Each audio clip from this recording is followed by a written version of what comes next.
know some sleeping. I don't want to look like my mother was sleeping. My name is excitement, it means hype. So if you don't hype up all of them, drop. Some of them hate though. One of the phone. I like the vibes. Well, thank you for having me here. I like what I said, we are from the East today. The East today right there. Right there. No, when I say from way from PG or Corazon, nearly. But even that we're very close. But I think there are several things we need to really seriously consider. And one of the first one is the fact that we have a constitution that clearly says that our country, our government, should not be issuing any nationality to any country that has an adverse claim against us. So you see, when we built that rule for political expediency, that was the first incursion that we tolerated. You see, an incursion is not only a physical invasion. We have, by the violation of our own constitution, allow these people, allow the Guatemalan neighbors to feel a sense of entitlement here. And then even when they come over illegally, what we do, especially around election time, boy, they could get their papers and land too. But we the people don't do anything against it, right? You know why? Because my other concern is that I keep saying, and I thought that, you know, you don't know everything and I don't know everything. But I could not fully understand why is it that Belizeans remain so quiet over an issue like this. You know how many people I talk to and they said they wanted to come out and I said, why they don't come out? Well, you know, I have to think about my job. I have to think about my scholarship. Oh, you know, I look bad because the minister they helped me pay me like bill and so on. Let me tell you, when you trade off your most basic freedom, your freedom of speech, for some handout, you have sold out your country because a country is its people and is the soul of a country. Yes, sir.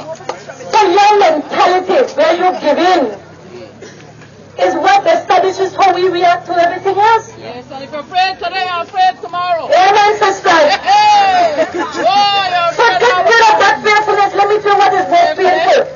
When people think that if they get a piece of land through government, that will bring them a favor. That is not a favor. That's an entitlement. When you think if they help you to housing loan, they're doing you a favor. That's not a favor. That's an entitlement. When you think that they're coming around and fix your street, that is a favor. That's not a favor. You pay your taxes. You deserve that. Your residents to serve you. And that is the problem we're having. That people know you're not going to office to serve people, you know. There were two leaders that I knew in this country from my childhood that served people. Honorable Judge Taylor and Honorable Philip Goldstein. And we cannot have their spirit of leadership and their spirit of service die.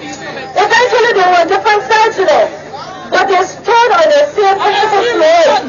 So it showed you that you can be on different sides but want to reach at the same place. We have turned politics into politics.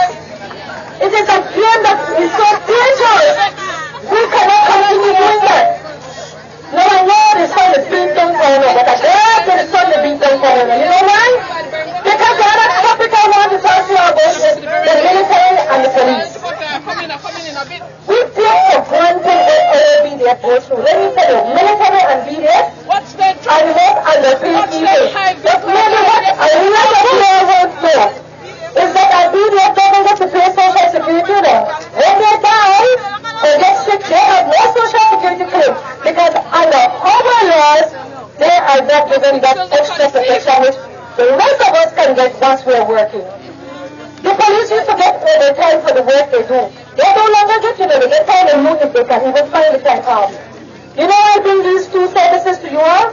Because we call on them to serve us. But yet we do not know the conditions under which they work.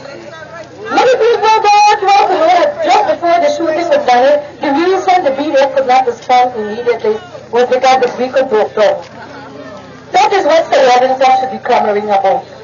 Barogan, you won. How come? How come we don't even give them the proper tools.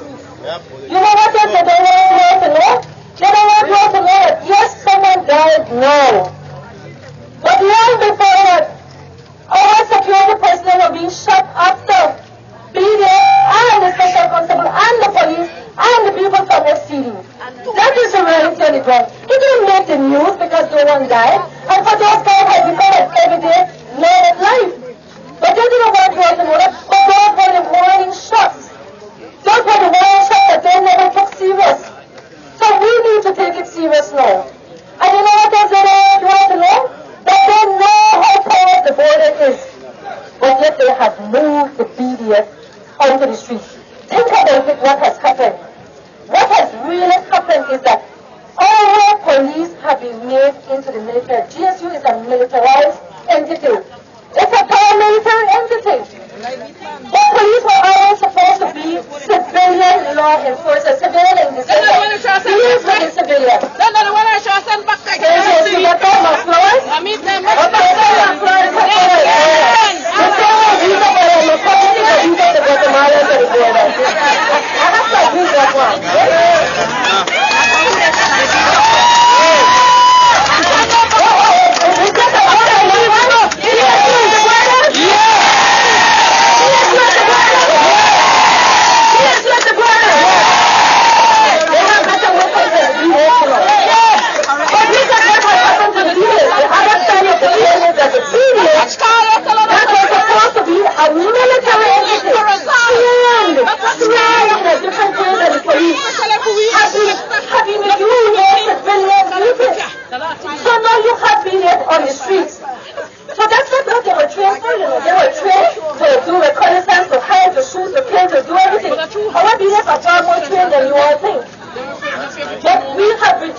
Guatemala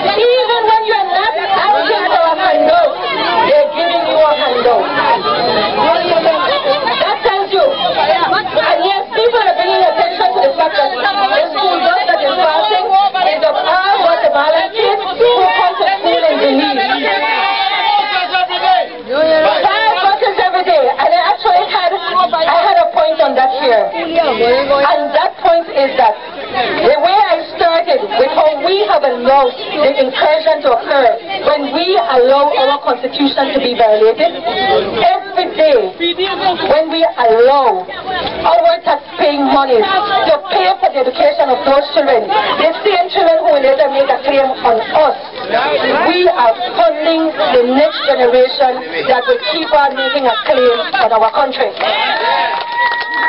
And every one of your taxpaying dollars is paying for it. If our education system is so valuable to them, let them pay to come to our schools. Don't we pay to go to school in America when we send our children if they don't have green cards? Don't we pay to go to school in Mexico because many of our people go to school in Mexico? Don't we pay? So why is it that we act like we are some kuno mono? Why we elect government that are kuno mono? Why doesn't the foreign minister talk about a policy of how we will deal with that incursion through children into our education system? You see, the hardest thing is that children are innocent. So when you attack or you perceive to attack, they want to see the different ways. This is not about attacking people because of their nationality. It is about calling the hand of our government who knows better, who knows everything along this border. They know every contraband sugar we pass. They know every contraband weed, any cocaine, any cattle, every person. They know it, and some of them even facilitate it. So to solve the problem means that they have to deal with their corruption. That is why I have a banner that says, corruption, stop the corruption, stop crime. Because corruption is not just the bribery. It is when you do not do things the right way. We have corrupted the way we interpret our constitution. We have corrupted the way we hold elections. We have corrupted the way we select our leaders. We have corrupted the way we decide our budget. We have corrupted the way we treat our teachers, the way we treat our military, the way we treat our police, the way we treat the electorate. They don't even want to do the re-registration. And don't you wonder how come the majority of gangs happen to be in Queen Square and the Mesopotamia area? Don't you want to ask those questions? Well, I would speak up because they can't silence me. And the threat of death doesn't bother me. We must all die. But that is the reality on the ground. But I think I've said enough. I don't know if Bonnie and the son don't know what the PDF goes through every time they're on the border. If the one thing that comes out of this today is a call for our government to put the military back at the borders and our police to be better trained and equipped to deal with the issues on the street. And that means the social process. Beating up the guys won't help. Coming up with trumped up charges that they belong to gangs won't help because the Prime Minister was in the room with all of them who profess to be gang leaders. If I would be the prosecutor, I would call him to give testimony on the witness stand. He knows them by names and he knows them by names. And he has a big word and eloquent word to describe them to us, right? We have a minister of guns. That is how bad it is. We have a minister of guns. I am reminded to tell you all that GSU really means Guatemalan Suppression Unit.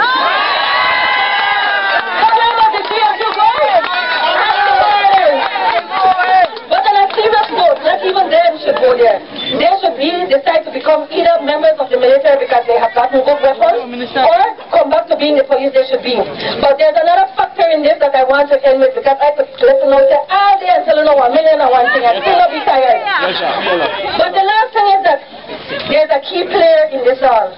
And that's the United States. $30 million is being given to us in loan for security. Patrick Mendes tried to ask the Prime Minister what were the strings attached to that. What was it for? And he was whisked away by the same police that we want to defend, right? But it's something serious to think about. Because you have to remember historically Guatemala always was allied with the U.S. When we had to determine our situation in terms of independence, the U.S. sided with Guatemala. So the pictures they're dropping to us is scary. It's scary because our police vehicles have a U.S. flag, not a Belizean flag. It's scary because now we are getting some kind of loan from them and we don't know the strings attached for security. It's also scary because we have signed into law many legislation that you all may not understand to do with money laundering and to do with all kind of tax evasion and stuff like that. Not because our people will be benefiting from it, because the U.S. will benefit. And let me tell you how the U.S. operates. You see all the information they have on federal and all the ministers involved in the fast food scandal. They won't go after those ministers, you know. Their interest is not to get those ministers in prison. Their interest is to use it as leverage against the government in power. Because if the Prime Minister and the Minister of the government doesn't accede to certain things, they have got to go by. Ms. Burgess wasn't lying about her recording. Please recall what the interview was from the representative from the U.S. Embassy. Remember clearly, she did not deny that they were recording. She just said the embassy didn't do it, but the embassy doesn't usually do it with the CIA or the FBI. So you all need to seriously think about, indeed, our foreign policy. While we want to have good diplomatic relations with every country, we cannot give up our sovereignty. We cannot be held at ransom by a superpower that has their own interests at heart. And then use us just as a stepping stone. And then our government caves into everything. You see, the day you all elect people to government, or the day we all elect people to government, that doesn't have any acts to bribe but just to do the right thing, that is the day you all will be surprised. What documents will be revealed as to the extent of the corruption that has occurred. That is where we are. But on that very sober note, I say,